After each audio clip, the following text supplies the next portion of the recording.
Good morning, good morning, good morning. Ito na naman, panibagong araw, panibagong progress na naman dito sa bahay ko.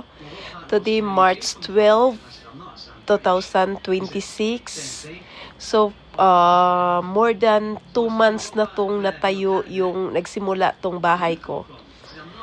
So, dito sa first and second floor, almost done na. Going sila sa rooftop, magbuhos na sila niyan.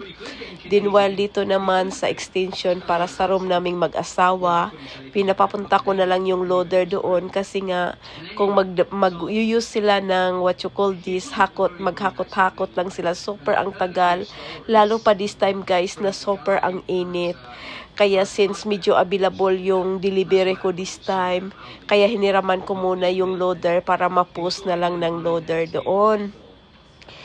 Yun, at saka ang maganda dito guys, may tamper kasi may tools for rent din kasi ako. Kaya ito, napadala ko rin yung namin, useful rin to, itong tamper namin. May tamper kasi ako, kaya natatamp na rin siya para matigas na rin siya kaagad.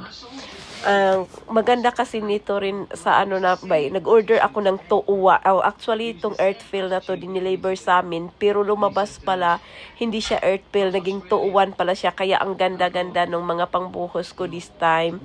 Kasi yung tuuan kasi parang mabato-bato siya ba. Kaya super ang ganda niya. Bukas, I think, magsimula na kami para magposte nito. Maglalagay na kami ng ng beam na naman dito sa 3 poste dito sa extension ng bahay namin. So, let's see what happened na naman. I'm getting so excited. Excited.